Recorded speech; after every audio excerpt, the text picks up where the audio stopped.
The broker has a pitch. Now you get a CPA. The listing says the seller is retiring or pursuing other opportunities or wants to spend more time with the family. And that's a polished answer. And most buyers accept it because questioning it feels uncomfortable. It's like you're accusing someone of something. Here's the thing, you're not accusing anyone, you're doing your job as a buyer because there's almost always a gap between the polished answer and the complete story. And what's in that gap, that information in the gap, that changes the deal. Sometimes it changes the price. Sometimes it just changes the structure. And sometimes it tells you to walk away before you write a check that you cannot recover from. I had a client who closed a business 3 months after closing.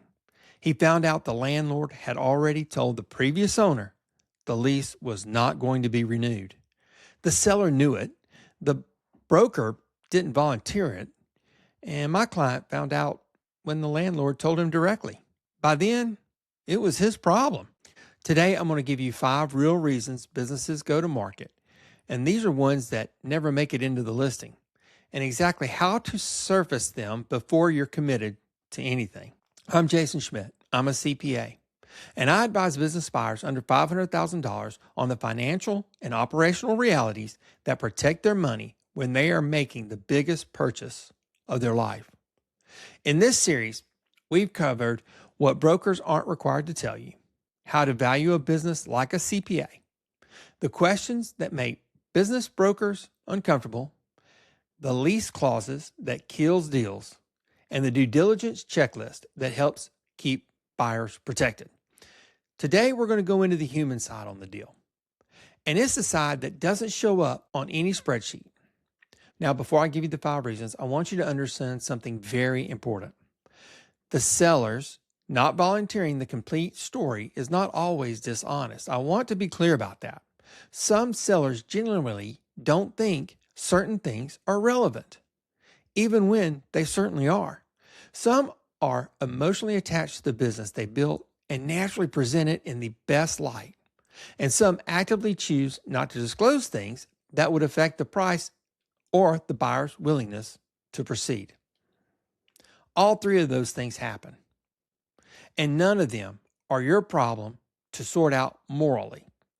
They are your responsibility to navigate as the buyer. Here's the dynamic you need to understand. When you're buying a business, almost everyone at the table has an incentive for the deal to close. The broker gets their commission at closing. The seller gets their check at closing. Even the lender collects fees at closing. Nobody gets paid to tell you to slow down. That means the complete picture of why this business is for sale, the full picture, will not be handed to you. You have to go and get it. And I'm going to show you how. There are 5 reasons that show up consistently behind the polished answer. Each one of these changes how you should evaluate the deal. Some are deal breakers. Some are negotiating leverage. Some are completely fine, but only if you know about them going in. The first real reason is really the most common, and it's the hardest to see in an annual summary. The business looked great 2 years ago. Revenue was strong. The seller built something real, but the trend has changed. The seller absolutely sees it before you do. Revenue is declining month over month, and the seller wants to exit before the decline becomes so obvious it destroys the asking price. Here's why this hides so well in an annual number. A business earned $320,000 last year looks stable on paper. But if it earned $190 in the first 6 months and $130 in the second, that business is trending down at a pace that should change everything about the valuation. This is exactly why I told you in video 5 to request 36 months of monthly revenue, not annual totals. The trend is the truth. The annual number is an average that hides the trend. A declining revenue business isn't automatically a deal you walk away from. Some declines are fixable, right? An absentee owner, maybe a marketing problem, an operational issue that you can solve. But the price has to reflect that current trajectory, not the peak. And you need to understand why it's declining before you decide whether you can fix it or not. The second real reason is one that should scare you the most because it makes the business worthless, regardless of how good everything else looks. The lease is expiring. The landlord has already signaled they're not interested in renewing under current terms, or the landlord wants to redevelop the space, or there's a conflict between the owner and the landlord that's made the relationship untenable. The seller knows this. The broker may or may not know this, and it's almost never in the listing. A location-dependent business, like a laundromat or car wash or retail service business, derives a significant portion of its value from the security of its location. A business with a lease problem isn't worth the same as one with 7 years remaining and 2 5-year renewal options. In some cases, it's worth nothing above the liquidation value of the equipment. We did a full dedicated video on the lease, video 4 in this series. Go back and watch it if you haven't. But for the purpose of today, when the seller gets hesitant or vague when you ask about the landlord relationship, you found something worth investigating. The third real reason is burnout, and it's important to understand what burnout actually means in this context. Okay? The owner is not tired because they've been running a great business for 10 years. The owner is exhausted because the business has, no systems, no real management structure, and runs entirely on their personal 60-hour work week. They are the business. And when they leave, the structure they've created leaves with them. This is a situation where the buyer walks into expecting a semi-passive ownership and gets a full-time job that depends on them being present for almost every function. The business didn't come with a manager. It came with a list of things that the previous owner did personally every day. And you know how do you find this out? You ask one question. What does your typical work week look like while running this business? If the answer involves the owner arriving early, handling customer issues directly, managing all vendor relationships personally, and then staying late, and now you know what you're buying. You're not buying a business. You're buying a job with better tax treatment. And that is not automatically a deal killer. Some buyers want to be fully involved, especially in the early years, but the price should reflect that operational rebuild ahead. The cost of creating the systems, hiring a manager, and extracting yourself from the day-to-day.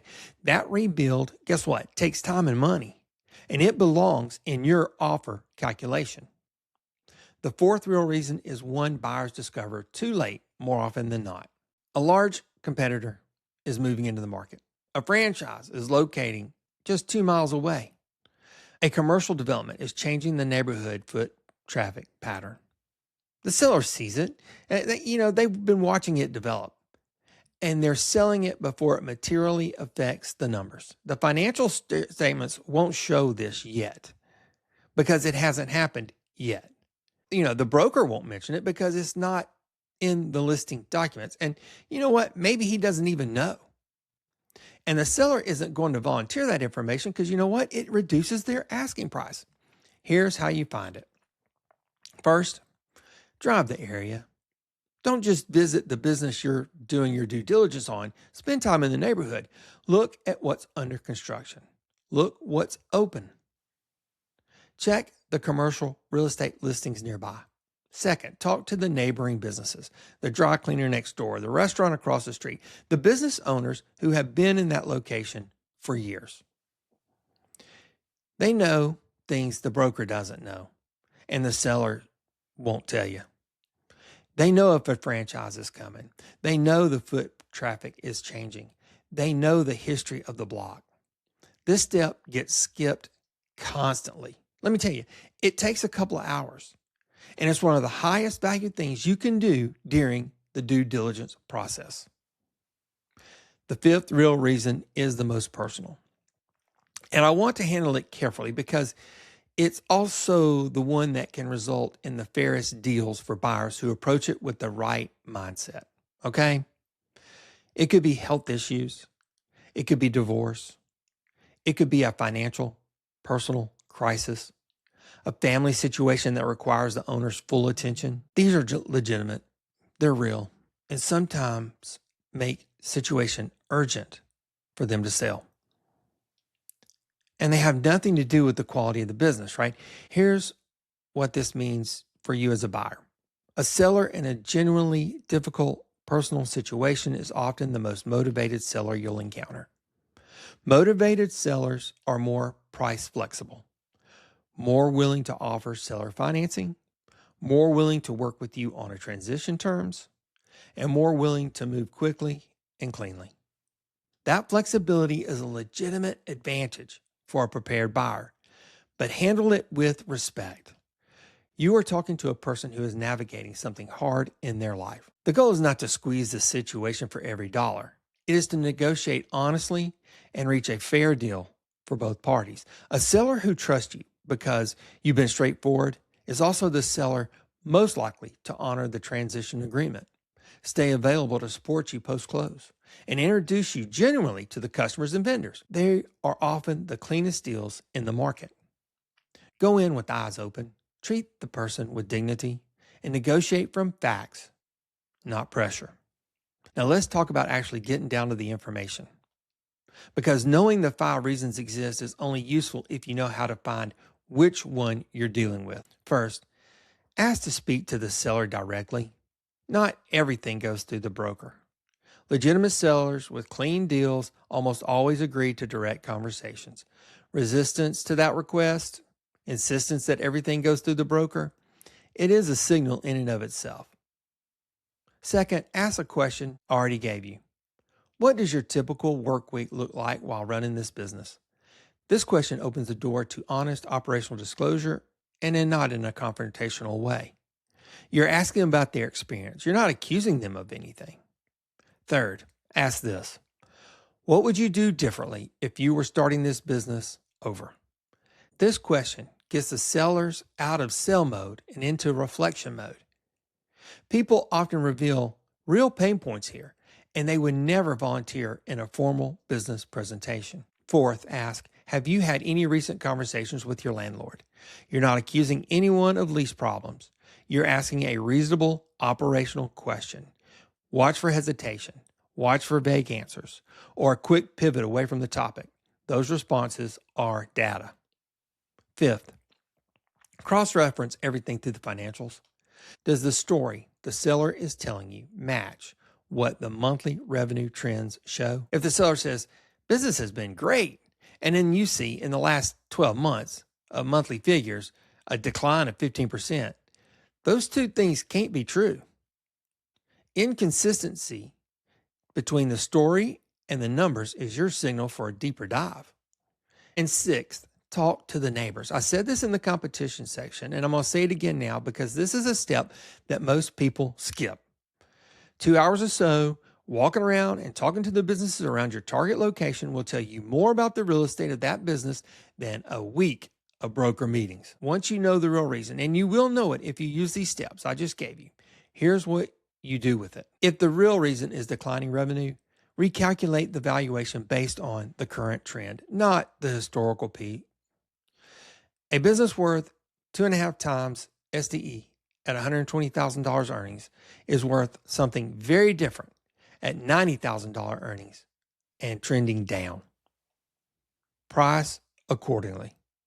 If the real reason is a lease problem, make lease resolution a condition of your offer. If the landlord won't commit in writing to an assignment and a meaningful renewal term, the deal structure changes entirely. You need to walk away or dramatically reprice. If the real reason is burnout and operational chaos, factor the rebuild cost in your offer. What does it cost in time and money to create the systems and management structure in this business that it needs? That cost comes off what you pay. If the real reason is incoming competition, model the realistic revenue picture with the competitor present. What does this business earn when that competitor opens? If that answer makes the deal stop making sense, well, you have your answer. If the real reason is genuine personal circumstances, move forward honestly, negotiate on facts, treat the process with respect. These deals often close cleaner and faster than any other type. The CPA due diligence checklist. Inside The Firewatch Business Lab on school.com has the exact questions from today's video, the ones you need to ask the seller directly, and the documentation you need to cross-reference their answers. If you haven't downloaded it yet, it's free for every member in the community. The link is in the description below. And if you're currently looking at a specific business and the seller's story isn't fully adding up, something feels off, but you can't put your finger on it, that's exactly what the Firewatch Business Lab is for. And we can have a conversation in the lab, one conversation where we actually look at the deal together. And I tell you what I see. You can book that call through the Firewatch Business Lab on school.com. And again, the link is in the description. Every business is for sale for a reason. Your job as a buyer is to find the complete reason, not the polished one, and before you commit to anything. The 5 reasons I gave you today aren't meant to make you suspicious of every seller. They're meant to make you a prepared buyer. A buyer who asks the right questions, reads the signals, and goes into every deal with a complete picture instead of a convenient one. The next video we're moving into is the money math. And specifically, the question I get asked more than almost any other: can I actually afford the business that I'm looking at? Because the down payment is really just the beginning. The real number, the true all-in cost of buying a business, is bigger than most buyers expect.